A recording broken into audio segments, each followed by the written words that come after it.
Good morning guys! Ayan, maagang nakalabas ang katulong. Usually, mga 11:30 ako lumalabas.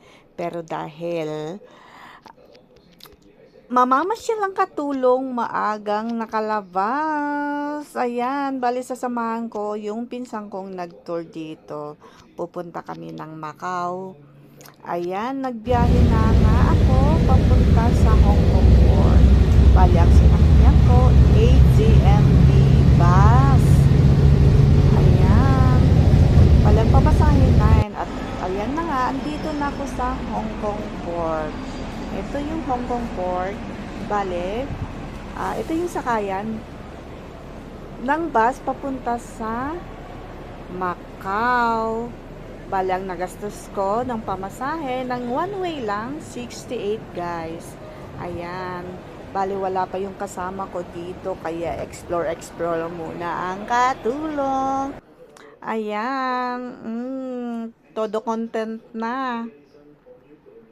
Maaga ko dyan kasi alas 8 andyan na ako. Bali, wala pa yung pinsan ko. Ayan, kaya todo vlog muna. Ang luwang guys dito. Ayan, paparating na yung pinsan ko. Ayan, post muna ang katulong. Pak na pak. Yung postura. Ay, nako. Ayan na si Auntie at saka si Dave. Nasa bus na kami. Ayan. Walang hassle, walang traffic, kaya smooth lang yung pag-travel namin. Kaya hindi namin namalayan na nasa Macau na kami. Bali, ang travel lang namin nasa 30 to 45 minutes. Ayan, andito na nga kami sa airport. At dito kami unang napadpad sa Largo de Senato, Macau. Bale, alam nyo guys, hindi namin alam kung ano yung una naming pupuntahan, kung ano yung sasakyan namin. Nakakatuwa kasi kung saan yung may maraming tao, doon kami sinusundan lang namin, at dito nadaanan namin yung Saint Dominic Church. Pumasok din kami sa loob. Bale, pila talaga pag ano. At dito, yung talagang dinadayo nila yung putol na simbahan o ruins Saint Church. Ayan, lakad-lakad kami. Sobrang daming tao.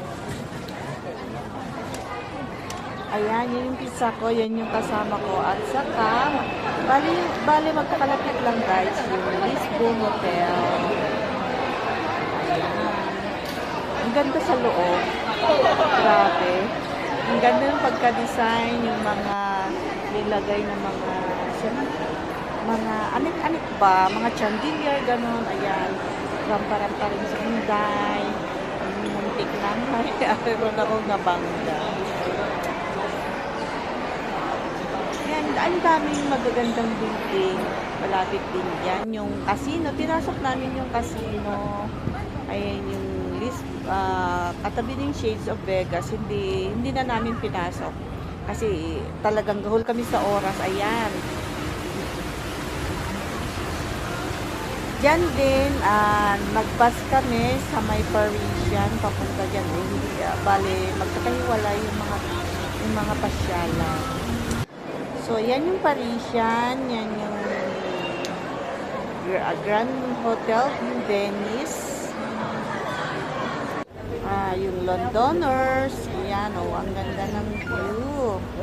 Yung daming nagpapapicture. Siyempre, nagpapicture din ako dyan. O, parang nasa Paris lang siya, guys.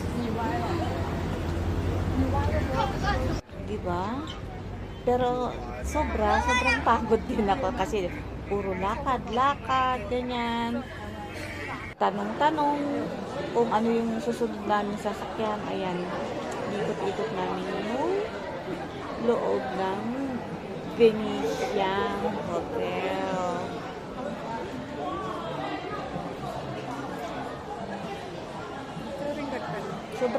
Ayan yung mga picture namin, marami, pero hindi ko na nilagay lahat. Ayan yung mga remembrance namin. Sobrang saya, worth it, yung pagod. Yun lang, kulang sa araw. Kulang sa oras ang pamamasyal dahil gahol na. Ang daming dapat pang pasyalan, guys. Yan yung mga picture namin. Enjoy.